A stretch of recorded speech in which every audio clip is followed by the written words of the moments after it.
Hello students, let's see this question. The question says invert sugar is an equimolar mixture of चार options आपको given है, ठीक है।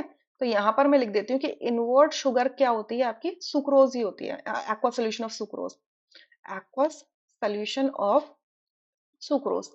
Sucrose के aqua solution को इन्वर्ट शुगर कहते हैं। तो it is the equimolar mixture of D glucose, इसके अंदर डी ग्लूकोज होता है एंड डी फ्रक्टोज होता है, ठीक है। डी ग्लूकोज होता है और डी फ्रक्टोज होता है। अब इसको तो यहां से अगर हम ऑप्शंस देखें तो फर्स्ट ही ऑप्शन करेक्ट हो जाएगा, रेस्ट ऑप्शंस आपके इनकरेक्ट हो जाएंगे, ठीक है।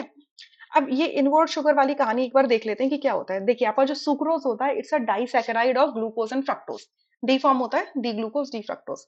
सो ये डेक्स्ट्रो रोटेटरी होता है, यानी कि ये क्या करेगा, प्लेन पोलराइज लाइट को क्लॉकवाइज डायरेक्शन में रोटेट कर देगा। बट अगर मैं इसका हाइड्रोलिसिस कर दूं तो क्या देगा, ये ग्लूकोज और फ्रक्टोज देगा।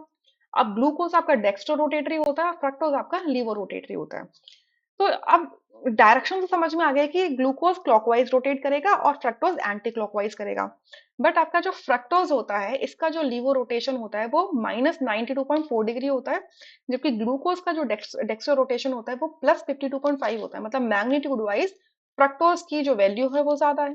तो ओवरऑल अगर आप हाइड्रोलिसिस कर रहे हो सुक्रोज से, यानी कि आपका सोल्यूशन ले रहे हो सुक्रोज का, तो ओवरऑल कैसा साइन आ जाएगा, नेगेटिव। मतलब अगर आपने अब ड्राई सुक्रोज लिया और एक्वा सोल्यूशन ऑफ सुक्रोज लिया, तो ड्राई सुक्रोज तो आपका डेक्स्ट्रो रोटेटरी होगा, but aqua solution of sucrose आपका लीवो रोटेटरी होगा ओवरऑल। इसी वजह से इसको क्या कहते हैं, इनवर्ट शुगर। मतलब इसकी जो रोटेशन है वो एकदम चेंज हो गई है, ठीक है। सो यहाँ से फर्स्ट ऑप्शन करेक्ट है। I hope you understood this question really very well, thank you.